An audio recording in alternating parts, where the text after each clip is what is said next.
और 16 तारीख का जो सत्र होगा वो इंदिरा गांधी स्टेडियम में बुलाया जाएगा। वहां पर लोकपाल पेश करके पास कराया जाएगा। हम दिल्ली की जनता से अपील करते हैं कि 16 तारीख को इंदिरा गांधी स्टेडियम में आए और जो सपना था लोकपाल का सपना, दिल्ली में दिल्ली जन लोकपाल कानून बनेगा, उसका सपना पूरा होगा। तो उसके साक्ष्य बने इंदिरा गांधी स्टेडियम में 16 तारीख को। और आज अभी कैबिनेट की बैठक में लोकपाल बिल प्रस्तुत किया गया था। उसमें कुछ डिपार्टमेंट्स के कुछ ऑब्जर्वेशंस थे जिन पर अभी और चर्चा होनी है। तो मंडे सुबह कैबिनेट की बैठक फिर से होगी, वो सारे ऑब्जर्वेशंस पूरा करके और उसके बाद वहां पर पास करेंगे। नहीं, 13, 14, 15, 16 13, 14, 15 का तो विधानसभा में होगा। 16 तारीख का जो सेशन है वो इंदिरा गांधी स्टेडियम में होगा। वो स्टडी अरेंजमेंट्स होना निश्चित पहले से ही है अच्छी, तो पब्लिक और अच्छे से बैठ सकती है। सर कैबिनेट में मतलब पास भी नहीं हुआ है मंडे को। लोकपाल पे लगाए थे, क्या वो सभी क्लियर हो गए? कई सारे डिपार्टमेंट्स के ऑब्जर्वेशंस हैं, ऑब्जेक्शंस होते हैं डिपार्टमेंट्स के, तो वो ऑब्जर्वेशंस वहां पे। विजय बहुगुणा ने उत्तराखंड के वजीर आला के ओहदे से इस्तीफा दे दिया है। बहुगुणा ने आज राजभवन पहुंचकर गवर्नर को अपना इस्तीफा पेश किया। बहुगुणा ने कहा कि उन्होंने हाईकमान के हुक्म पर अमल किया है। अभी उत्तराखंड के अगले वजीर आला के नाम का हतमी फैसला नहीं किया गया है। कांग्रेस लीडर गुलाम नबी आजाद, अंबिका सोनी और जनार्दन द्विवेदी की हैसियत से उत्तराखंड जाकर वजीर आला से मुताल्लिक रिपोर्ट देंगे।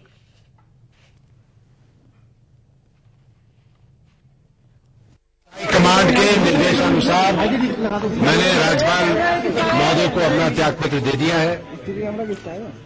केंद्रीय नेतृत्व का फैसला सराखों पर मेरा सौभाग्य था कि इस राज्य की सेवा का मौका मिला एक मुख्यमंत्री के रूप में, और निरंतर सेवा करता रहूंगा। खालिस्तानी मिलिटेंट देवेंद्र सिंह भुल्लर की सजाए मौत पर सुप्रीम कोर्ट ने अगली समाअत तक रोक लगा दी है। देवेंद्र सिंह भुल्लर की सजाए मौत को उम्र कैद में तब्दील करने की अर्जदाश्त पर नजरसानी करने के लिए सुप्रीम कोर्ट ने अर्जी को कबूल कर लिया है। इस सिलसिले में सुप्रीम कोर्ट ने मरकज और दिल्ली हुकूमत को नोटिस जारी की। सुप्रीम कोर्ट ने 1 हफ्ता के अंदर भुल्लर की मेडिकल रिपोर्ट दाखिल करने की हिदायत दी है।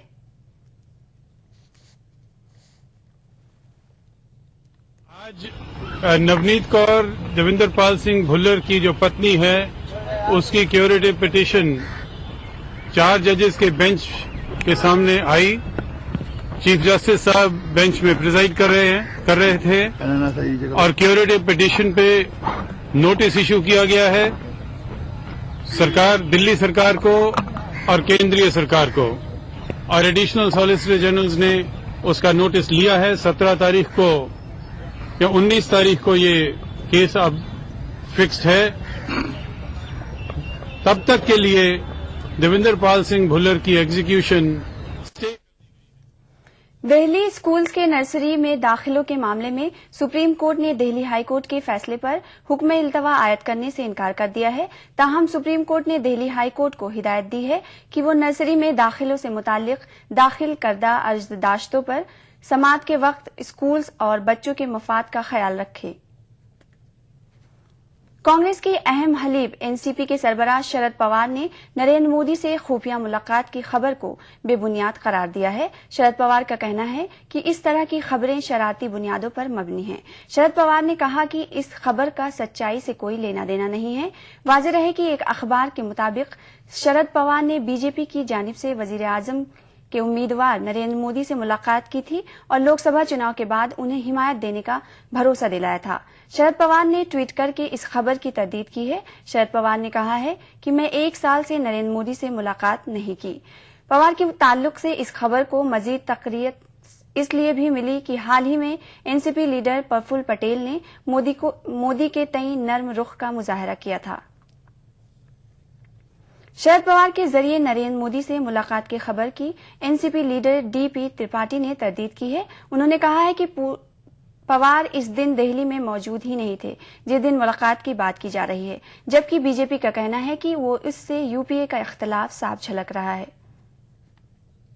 हीन खबरों पर प्रतिक्रिया मैं नहीं व्यक्त करना चाहता। मुझे पता है कि 17 जनवरी को पवार साहब पुणे में थे, दिल्ली में नहीं थे। राहुल और मोदी में कौन बेटर है आपकी नजर में? इस तरह के प्रश्नों का उत्तर मैं नहीं देना चाहता। लेकिन मोदी जी को एक्सपीरियंस होल्डर मानते हैं क्योंकि 3 बार के सीएम हैं, राहुल पे वो तजुर्बा। फिर वही यार, तथ्य की बात करना कहाँ से गलत है? ये कोई तारीफ है क्या?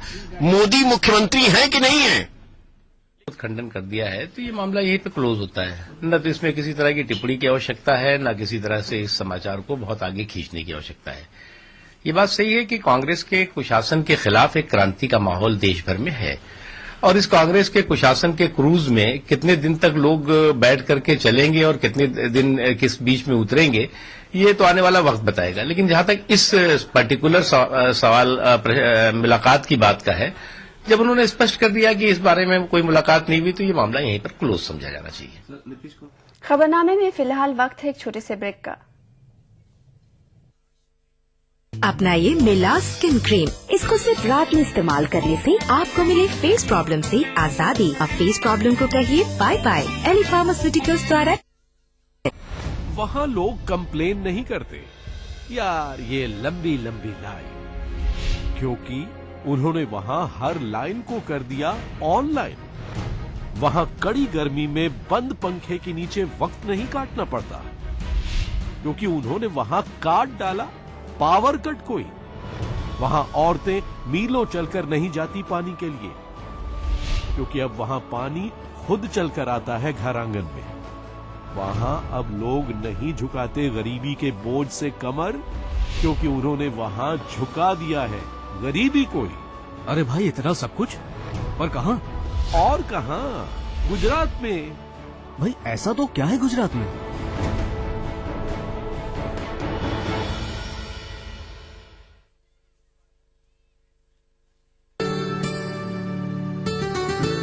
एक होनहार तालिबा का उर्दू से कल्बी लगाव। कन्नड़ा घराने से ताल्लुक के बावजूद एमए उर्दू में हासिल किया गोल्ड मेडल। कर्नाटक के बीजापुर की अनुपम पोल की मिसाली कामयाबी देखिए प्रोग्राम खास बात में, इतवार की शाम 7:30 बजे सिर्फ ईटीवी उर्दू पर।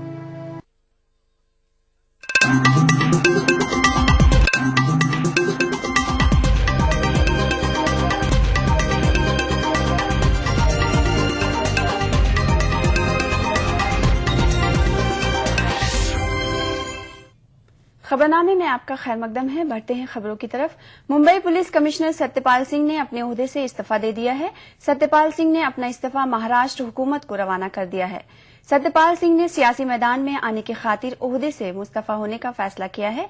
आइंदा लोकसभा इंतखाबात में सत्यपाल सिंह के इंतखाबात में हिस्सा लेने की कयास आराई की जा रही है। ताहम वो किस पार्टी से इंतखाबी मैदान में उतरेंगे, इस बात का उन्होंने ऐलान नहीं किया है। लेकिन बीजेपी की टिकट पर उत्तर प्रदेश के किसी हलके से इंतखाबात में हिस्सा लेने का इम्कान है। मैंने अपना इस्तीफा का पत्र मैंने भेजा है, सरकार उस पर अपना निर्णय लेगी। अभी तक मैं मुंबई शहर के लिए, मुंबई पुलिस के लिए काम करता था। अभी मेरा विचार है एक नई ऊर्जा के साथ, नई एनर्जी के साथ मैं सामाजिक सद्भाव के लिए, सोशल हार्मनी के लिए, राष्ट्र के निर्माण के लिए और विश्व शांति के लिए काम करूंगा। बीजेपी ने मुंबई पुलिस कमिश्नर सत्यपाल सिंह के इस्तीफे का खैर मकदम किया है। बीजेपी लीडर कैप्टन अभिमन्यु ने सियासी मैदान में रोशन मुस्तकबिल के लिए सत्यपाल सिंह से नेक तमन्नाओं का इजहार किया। कमिश्नर डॉक्टर सत्यपाल सिंह जी ने सेवा से अपना त्यागपत्र दिया है।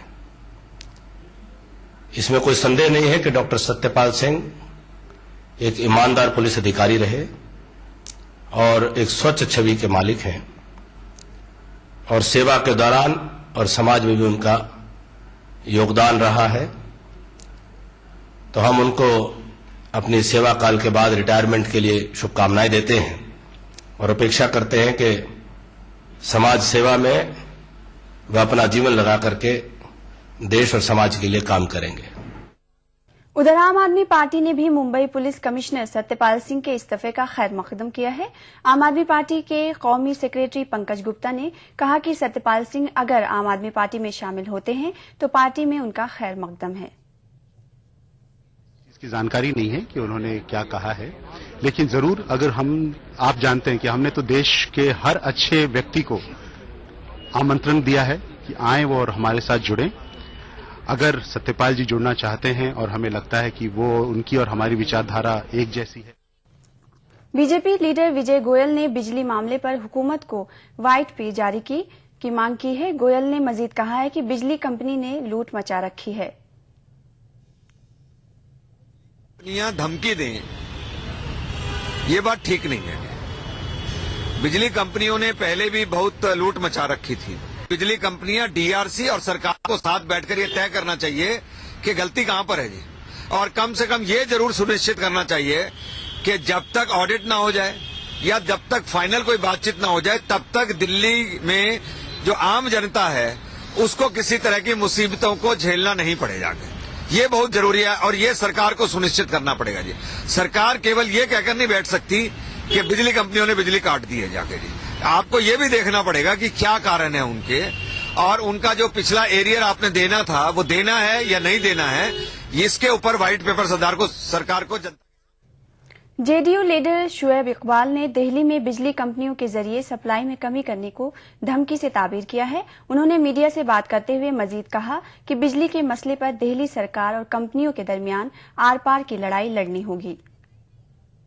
इन्होंने, और मैं इतना कहना चाहता हूं कि अभी तो ये आप 5-6 घंटे के बाद 12-12, 8 घंटे बिजली जाएगी, तो ये धमकी है, सीधी थ्रेट है बिजली कंपनियों की, और ये सुन के राजी नहीं है।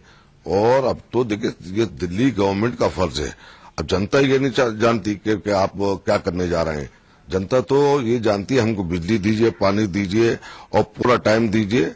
वो चीज को नहीं मानेंगे। अब सरकार में कितना दम है, उनकी धमकी है, तो सरकार का दम कितना, सरकार को कितनी धमकी दे सकती है दिल्ली की जनता के लिए, ये तो दोनों को होगा। या तो आर पार की लड़ाई लड़ी जाए, या तो इस वक्त बिजली कंपनियों से। पथरीबल केस को फौज की जानिब से बंद करने के फैसले के खिलाफ नेशनल कॉन्फ्रेंस के senior leader member parliament doctor महबूब बेग ने वादी की अलहदगी पसंद जमातों समेत दीगर सियासी जमातों से एकजुट होने की अपील की। अनंतनाग में मीडिया से बात करते हुए डॉक्टर बेग ने पथरी बल केस को दोबारा खुलवाने की हिमायत की है। उन्होंने कहा है कि सुप्रीम कोर्ट में ये बात साफ हो गई है कि झड़प में मारे गए अफराद आम शहरी थे, इसलिए फौज की जानिब से इस केस को बंद करने के फैसले से कौमी मफाद को भी नुकसान पहुंचेगा और लोगों के एतमाद को भी ठेस पहुंचेगी। यह सेपरेटिस्ट हूं, ये ऐसा इशू है, पथरीबल का इशू, हमको एक होना पड़ेगा, क्योंकि इसका कोई एक्सेशन से ताल्लुक नहीं, कोई ऑटोनॉमी से ताल्लुक नहीं। सीबीआई इस नतीजे पे पहुंचा कि वो कोल्ड ब्लडेड मर्डर था, और सुप्रीम कोर्ट ने अप्रूव किया। जहां सिक्योरिटी फोर्सेस ने बहुत अच्छा काम किया है मिलिटेंसी को कंटेन करने में, मुझे लगता है कि ये ओपन होना चाहिए। सीबीआई की क्रेडिबिलिटी भी एट स्टेक है, सुप्रीम कोर्ट की क्रेडिबिलिटी भी एट। फौज की जानिब से पथरीबल केस को बंद करने के खिलाफ आज कश्मीर में हड़ताल है। हड़ताल की काल हुर्रियत कॉन्फ्रेंस में ने दी है। श्रीनगर में दुकानें और दीगर तिजारती मराकज बंद हैं। सड़कों पर ट्रैफिक बहुत ही कम नजर आ रही है।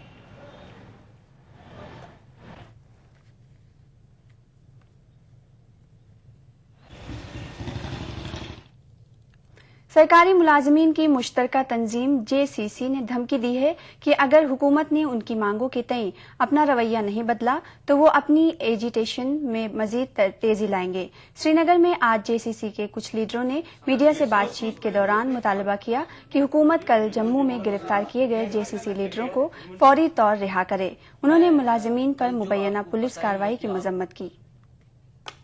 इस वाकये की पुरजोर मजम्मत करते हैं, जैसे कि कयूम साहब ने जेल से ही एक प्रोग्राम दिया है, मगर अभी तक कयूम साहब और उनके दूसरे रुफका को जेल में ही रखा गया। अगर उनको नहीं छोड़ा गया तो हम मजबूर हो जाएंगे, जो कि ऑलरेडी प्रोग्राम दिया हुआ है उसके बावजूद हम कोई ऐसा प्रोग्राम देंगे जिसकी सारी जो जिम्मेदारी है वो हुकूमत पर आयद होगी। हम मुदब्बराना गुजारिश करते हैं, जैसे पहले भी हमने की चीफ मिनिस्टर साहब से, कि वो खुद बजाती खुद इसमें मुदाखलत करें। दिल्ली के लाजपत नगर इलाके में हुए 8 करोड़ की लूट मामले में दिल्ली पुलिस ने 2 अफराद को गिरफ्तार किया है। बताया जाता है कि गिरफ्तार किए गए लोगों में एक ड्राइवर भी शामिल है। गुज़िश्ता 28 जनवरी को दिल्ली में एक कार से करोड़ों रुपए लूट लिए गए थे।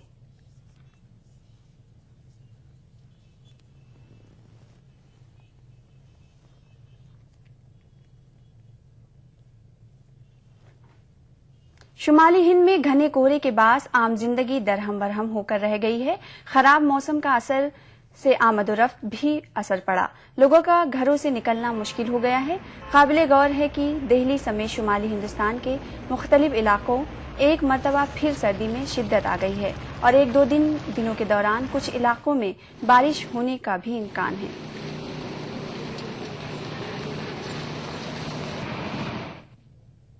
खबरनामे में वक्त है फिलहाल एक छोटे से ब्रेक का। जल्द हाजिर होते हैं।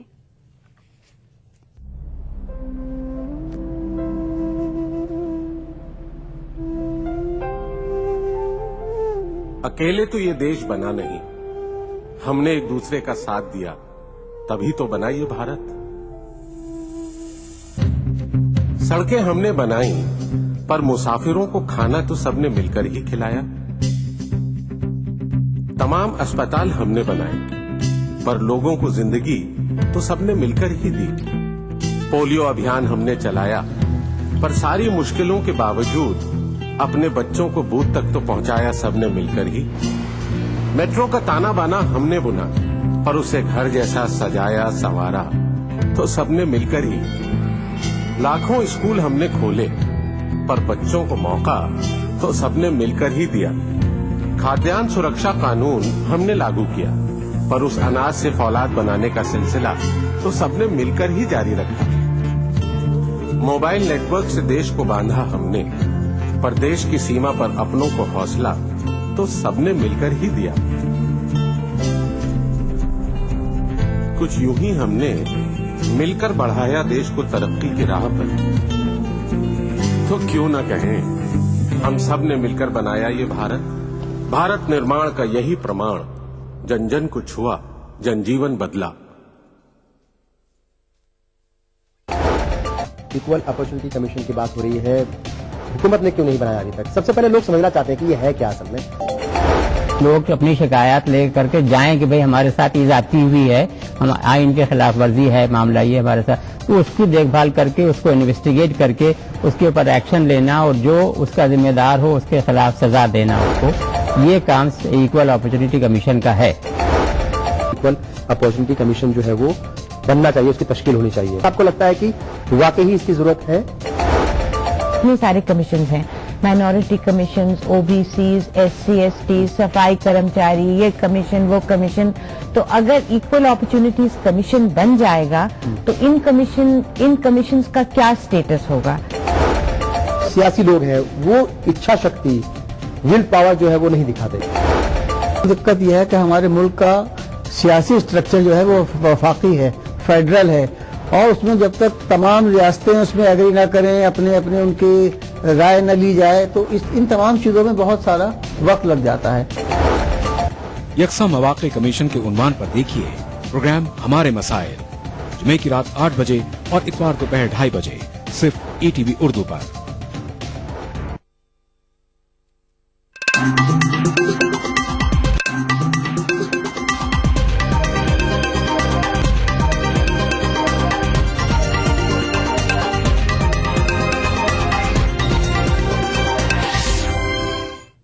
खबरनामे में एक बार फिर आपका खैर मकदम है।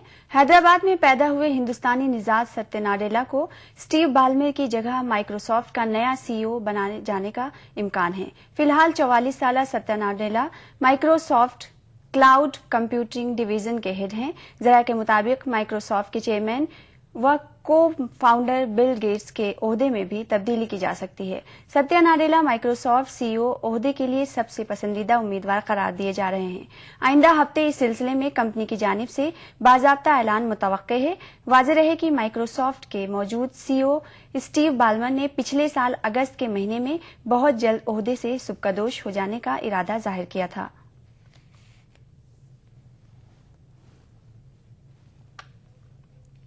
जर्मन में होने वाली 50वें बैनुल-अक़वामी कॉन्फ्रेंस में अमरीकी वजीर दिफा चक हेगल हिंदुस्तान के कौमी सलामती के मुशीर शिवशंकर मेनन से मुलाकात करेंगे। वाज़ेह रहे कि हिंदुस्तानी सफीर देवयानी खोबरागड़े के वीजा फ्रॉड मामले में गिरफ्तार से नई दिल्ली और न्यूयॉर्क के दरमियान आई तलखी के बाद ये उनकी पहली मीटिंग होगी।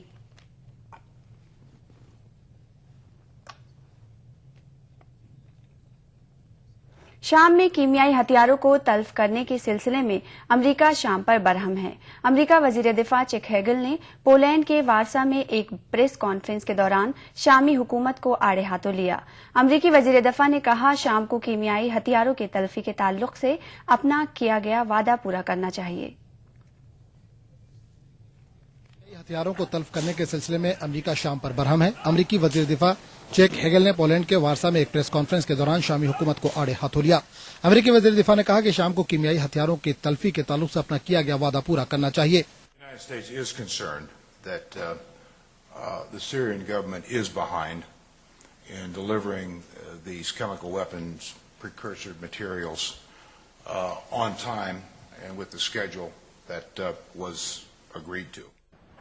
हेगल ने यह भी कहा कि उन्होंने इस मसले पर रूस से भी बात की है और कहा है कि रूस शाम पर अपने असर रसूख का इस्तेमाल करते हुए कीमियाई हथियारों को मुकर्रर वक्त पर तल्फ कराने को यकीनी बनाए।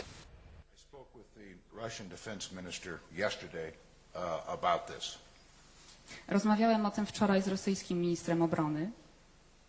And asked the minister to do what he could to influence the Syrian government to comply with the agreement that has been made to continue to move these materials to the port of Latakia so that we can get back to the process of destroying these chemical weapons. अमेरिकी वज़ीर दिफा ने यकीन जाहिर किया कि हथियारों को तल्फ करवाने के मामले में बैनुल-अक़वामी कोशिशें जारी रहेंगी।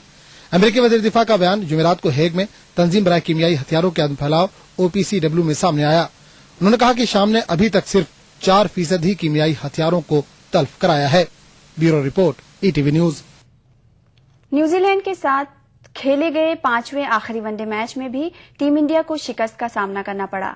आखिरी वनडे मैच में न्यूजीलैंड ने टीम इंडिया को 27 रनों से शिकस्त दे दी है। उससे कबल न्यूजीलैंड की टीम ने पहले बल्लेबाजी करते हुए 50 ओवर्स में 5 विकेटों के नुकसान पर 303 रन्स बनाए थे। जवाब में हिंदुस्तानी टीम की शुरुआत काफी खराब रही और वक्फे से हिंदुस्तानी खिलाड़ी पवेलियन लौटते गए।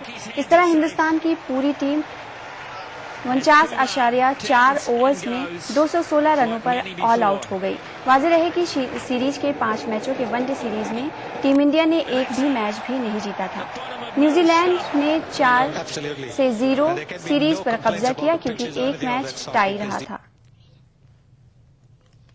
खबरनामे में वक्त है फिलहाल हमारे जाने का। आदाब।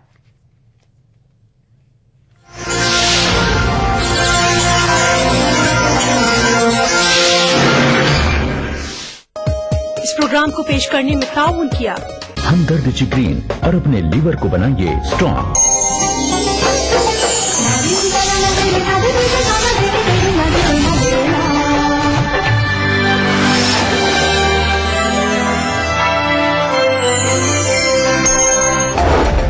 इक्वल अपॉर्चुनिटी कमीशन की बात हो रही है, हुकूमत ने क्यों नहीं बनाया अभी तक? सबसे पहले लोग समझना चाहते हैं कि ये है क्या असल में।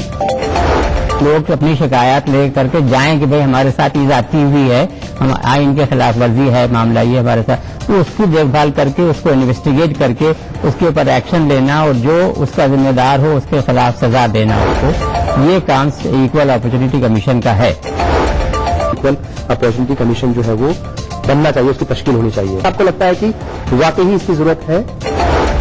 इतने सारे कमीशन हैं, minority commission, OBCs, SC ST, सफाई कर्मचारी, ये कमीशन वो कमीशन, तो अगर इक्वल अपॉर्चुनिटीज कमीशन बन जाएगा तो इन कमीशन का क्या स्टेटस होगा? सियासी लोग हैं वो इच्छा शक्ति, विल पावर जो है वो नहीं दिखाते।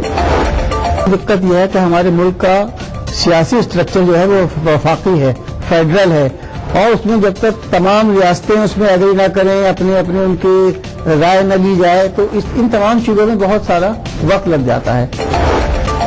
यकसा मौक़े कमीशन के उन्वान पर देखिए प्रोग्राम हमारे मसाइल, जुमे की रात 8 बजे और इतवार दोपहर 2:30 बजे सिर्फ ETV उर्दू पर।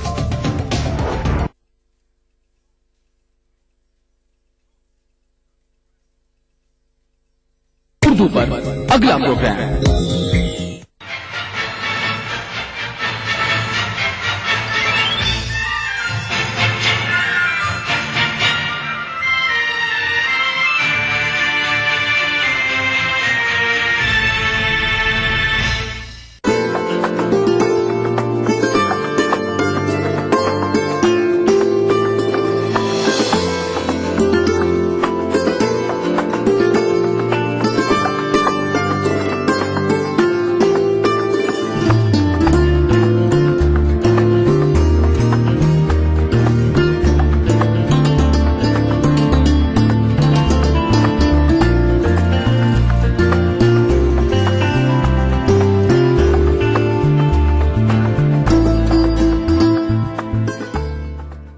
नाज़रीन आदाब, आप देख रहे हैं टीवी का खास प्रोग्राम बारगाह अक़ीदत। नाज़रीन, आज फिर एक खास एपिसोड को लेकर हम आपके बीच हाजिर हुए हैं। आज टीवी की टीम रियासत महाराष्ट्र के इलाका कोकन में मौजूद है। नाज़रीन, जिस आस्थाने की आज आप ज़ियारत करेंगे, आस्थाना कुतुब कोकन हजरत सैयद मलिक हुसैन कादरी उर्फ दीवान शाह रहमतुल्लाह अलैह का आस्थाना है। क्या आपकी तालीमात? आइए डालते हैं एक नजर। हिंदुस्तान का मगरबी इलाका जो समंदर के किनारे वाक़ है, महाभारत में उसे अपरांत और अरब सयाहों ने कंकन और कमकम के नाम से ताबीर किया है। मुंबई और उसके मुजाफात का ताल्लुक इसी कनकन से है, जिसे बाद में कोकन कहा जाने लगा। अहद कदीम में ये 7 जजीरों पर मुश्तमल था, जिसे मौजूदा जमाने में कुलाबा, मुंबई, मझगांव, परेल, वर्ली, सायन और माहिम के नाम से जाना जाता है। इनके मुतालिक सबसे कदीम तरीन हवाला बतलिमूस की तसनीफ से मिलता है, जिसने मजमुए जजायर को हयात नीसिया के नाम से याद किया है। ये जजायर मुद्दताए दराज तक सुनसान और गैर आबाद पड़े रहे। आज जहाँ ये चहल पहल और गर्म बाजारी नजर आती है, खारदार झाड़ियों से ढका हुआ एक गैर आबाद टापू था। ये इलाका सबसे पहले बादशाह अशोक की कलमरों में शामिल हुआ। इसके बाद जुनूबी हिंद के नामवर खानदान सातवाहन बरसरे इख्तदार आया। सातवाहन के बाद इस इलाके पर नरिकोनिक नामी खानदान की यहाँ हुकूमत रही। इसके बाद राष्ट्रकूट खानदान की यहाँ हुकूमत कायम हुई। मुंबई के इलाके में इसी खानदान के अहद में इंसानी आबादी ने बूदोबाश शुरू की। इसके बाद 6ठी सदी ईस्वी में मौर्य खानदान ने शिमाली कोकन माओ जजायर मुंबई पर कब्जा कर लिया। इस खानदान का पायतख्त एलिफेंटा यानी पुरी था। इसके बाद इस इलाके पर चालुक्य खानदान सिलहारा खानदान की हुकूमत कायम हुई। इस खानदान के अहद में ही थाना, संजान, सुनजान, सोपारा, कल्याण, बसी, उरन और चिविल तिजारत के बड़े मराकिज थे। इस खानदान का आखिरी राजा सोमेश्वर था, जिसे देवगिरी के राजा महादेव ने शिकस्त दी थी। इस तरह से यह इलाका देवगिरी सल्तनत में जम हो गया था। महादेव के बाद इस इलाके पर रामदेव की हुकूमत कायम हुई। इसी के अहद में अलाउद्दीन खिलजी ने देवगिरी पर हमला किया और रामदेव को शिकस्त देकर देवगिरी को अपनी सल्तनत में शामिल कर लिया। रामदेव के 2 बेटे थे, शंकर देव और बमदेव यानी भीमदेव। राजा भीम के अहद में शिमाली कोकन में कोकनी मुसलमानों और मछेरों यानी कोलियों की आबादी कायम हो चुकी थी। भीमदेव ने इसका नाम महीकामती तजवीज किया, जो पहले बदलकर महाइम और उसके बाद कसरत इस्तेमाल से रफ्ता रफ्ता माहिम हो गया। ETV के नाज़रीन, आज जिस बुजुर्ग के आस्थाने की जियारत कर रहे हैं, उसका ताल्लुक सरजमीन कोकन के इलाका भीमड़ी यानी भिवंडी से है। भिवंडी कोकन की एक कदीम बस्ती है, जो आर्याई कबीलों की गुजरगाह थी और जिनका सबसे पहला काफिला समंदरी रास्ते से वैतरणा नदी की सरसब्ज़ो शादाब वादी में गोरहा में उतरा था। दयारे कोकन में तहजीब व तमद्दुन के पेशरो और अलमबरदार यही थे, जो शिमाली हिंद से तरके वतन करके 1500 साल कबल मसीह यहाँ बस गए थे। भिवंडी और उससे मुताल्लिका किला माहौली कुरून वस्ता की सियासत में वो तिलिस्मी दरवाजे थे, जिसके जरिए दाखिल होकर खानदेश, दक्कन और गुजरात की ताकतों के देव काबू में लाए जा सकते थे। मलिक अहमद बहरी ने जब 1485 में किला माहौली पर कब्जा किया, तो कोकन की फतुहात ने उसके कदम लिए। यहाँ उसने अहमदनगर और निजाम शाही हुकूमत की बुनियादें डाली, जिसमें कल्याण, भीमड़ी उर्फ इस्लामाबाद जैसे 7 परगने शामिल थे। कोलाबा से बानकोट तक का इलाका तिल कोकन आदिल शाही कहलाता था। सुकोते अहमदनगर के बाद मुगल बादशाह शाहजहां ने एक मुआहदे की रूह से तिल कोकन निजामुल मुल्क को आदिल शाही हुकूमत में शामिल कर लिया। हजरत सैयद मलिक हुसैन शाह कादरी उर्फ दीवान शाह का ताल्लुक इसी हुकूमत से था। आप इस हुकूमत में वजारत मालिया में दीवान के ओहदे पर फायज थे। ये हजरत शाह हुसैन कादरी का आस्थाना है। अब इनका सिलसिला जो है वो कादरिया है। ये बगदाद से